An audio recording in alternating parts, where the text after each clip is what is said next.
Business ya kasooli yezimu ku business entonotono wano mu Uganda naddala mu byobulimi gy'osobola okufuniramu amagoba agawererako ddala mu bbanga ettono olw'ensonga nti akulira ku bbanga ttono ddala ate nga buli kivaamu mu kasooli ono kiba kya mugaso eri ggwe omulimi.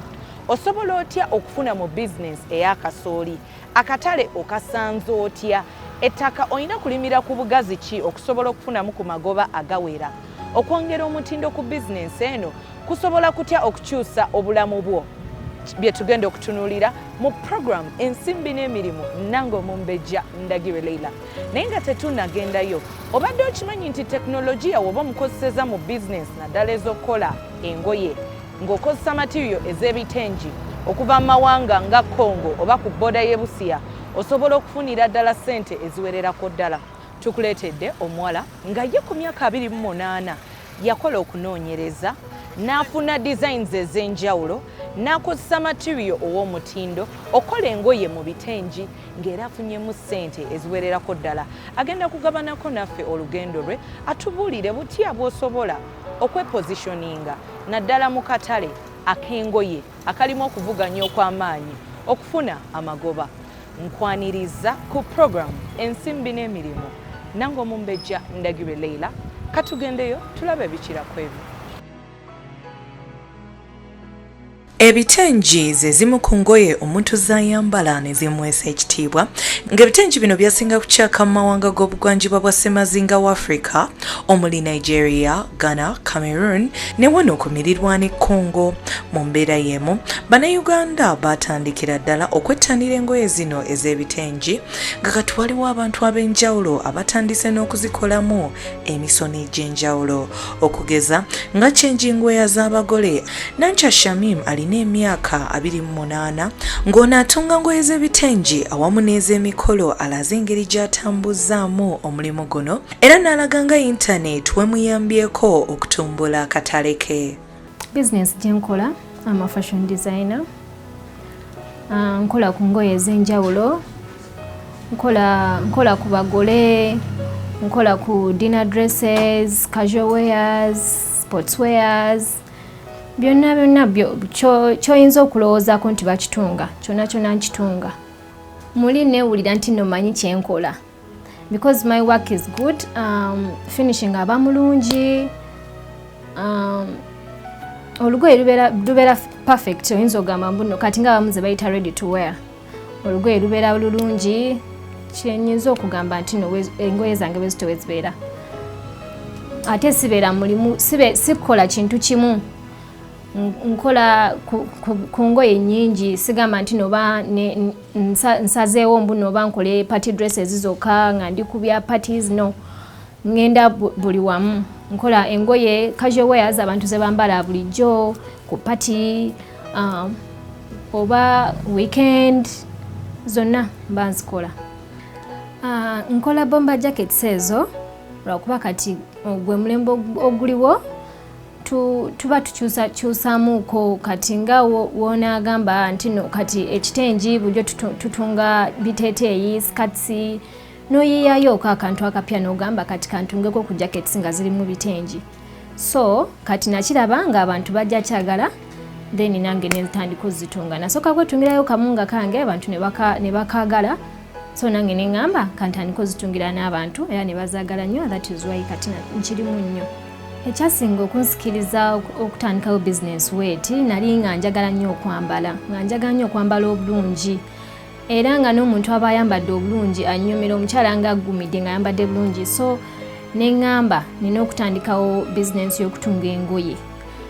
Kati we nali awo ne ntandikayo ko nga nali nga nsoma, ne ntungirayo ko ba relatives bange ne batandika okumarketinga nga batandika okuleeta ne ba referringa ku bantu ab'enjawulo ne bajja nga mbatungirenga engoye. Business eno saagitandika nnyo na ssente ziri awo. Nali nkyasoma, mama wange nangulira machine eyo yankolera nnyo kubanga gye nasooka nayo. Nalina mu karoom katono nnyo watatange we natandikira okukola kuba abantu be nasooka okutandika nabo. Nga nkola kati we natandika okukola, nenkola nengulayo machine endala n'endala. kati machine nga eya overlock then wawo anti wange yandaba nga nkola emirimu omulungi namutungirayo ku ngoye nalaba nga nkola omulimu omulungi nkola ki nampa gift yeyo machine eya overlock. So ye engeri gye natandikamu mama wange yasooka okungulira ekyalaani, so sijja kugamba nti oba natandika na ssente bwe ziti oba bwe ziti. Ekintu ekyo ekyokubeera nga delivering ebintu mu budde, nina mukwano gwange anyambako nemba nga nkola engoye kale nzikolera mu budde bw'aba clients bwe mbeera mbagambye. Ate omuntu newe mugamba nti no olugoye ngenda kulukuwa in 2 days, that's it. Sirimba muntu nga bano bwe bagamba bananga abebyalaani bakolayo bati nedda. Nze we mba nkugambye nti olugoye lwanca lubaya lwanca at least seebaka naye ng'olugoye delivery nze mu budde. So mu ekyo waliwo omuntu gwe nkola naye, nkola n'omukwano gwange bamuyita Allen gwe nkola naye yannyambako mu bintu ng'ebyo. Engeri gye nfunamu engoye zino ze nkozesa mu kutunga, ezisinga nzijja mu Kiyembe nenda downtown. Kati ebitengi ebisinga waliwo guy wange mu Nigeria yazinfunira nazindeetera then nadeliveringa ne musasula. Styles ezimu gye nzijja kati era nga omanyi nti no like ndi fashion designer, ate era fashion designer okirina okubeera nga wakolako ku art. So ezimu nze draftingira wansi nemanya mbuno kati no fashion gye ngenda okukola weti, oba ezimu nina app gye na downloadinga bagiyita Pinterest, so gye nsinga okujja designs zange nendaga abantu. Nina iPad yange kwentereka fashions zange, so bajja ne bazikebera buli omu nakyo zinga gyayagala. Nsobodde okwetunda mu ngeri bweti nti engoye ezimu nzipostinga ku social media. Nina my Facebook account, nagulawo ne page nzipostingayo. So ne abantu nino making sure nti no eyo page yange abantu bagilikinga ne balaba fashions zange. Then ne Instagram nayo gyendi. So kale abantu abasinga nekyala mbajja nnyo mu referrals.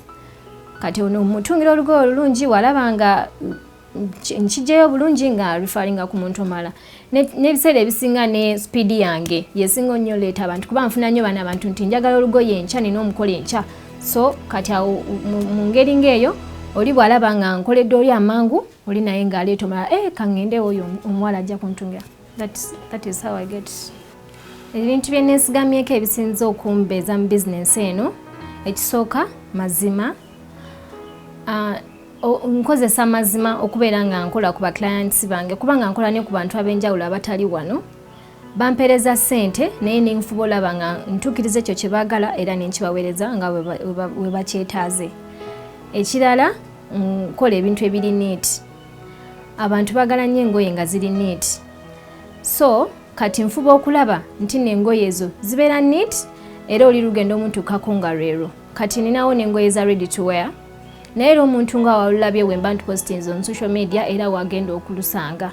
Terukyuka namu mboba material ekyuke oba asange nga kintu kirala nedda.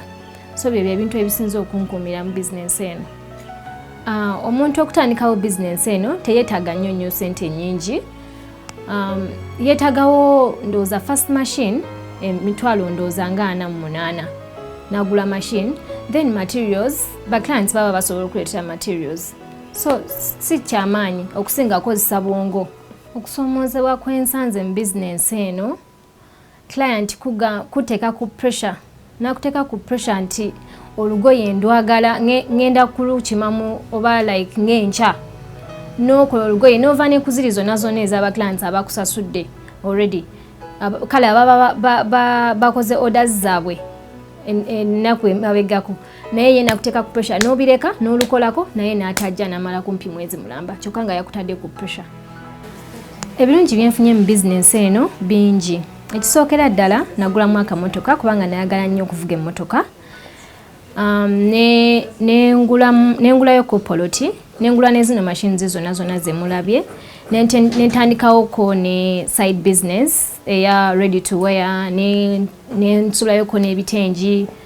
Ebyo byonna mbifunye mu eno business. Woba otandise business ebimu ku bintu bakasitoma bye batwalanga ebyenkizo ennyo bwe budde era nga ggwe mu business yo woba ng'otunuulira nnyo ekintu ekyokuwa obudde omugaso kikuyambako okuba ng'osukkuluma ku banno abali mu business eyo yonna gye mulimu. N'olw'ensonga eyo kiba kya buvunaanyizibwa okuba nga bakasitoma bawa ebintu mu budde, oggulawo mu budde, ebintu obikolera mu budde, emirimu gya business yo. Kino kijja kuyamba okukuuma bakasitoma abo n'okuvuganya mu katale akajjudde abantu abayitirivu ennyo naddala mu business eya fashion. Tugenda kuwummula mu katiri, tosaanidde kuvaawo.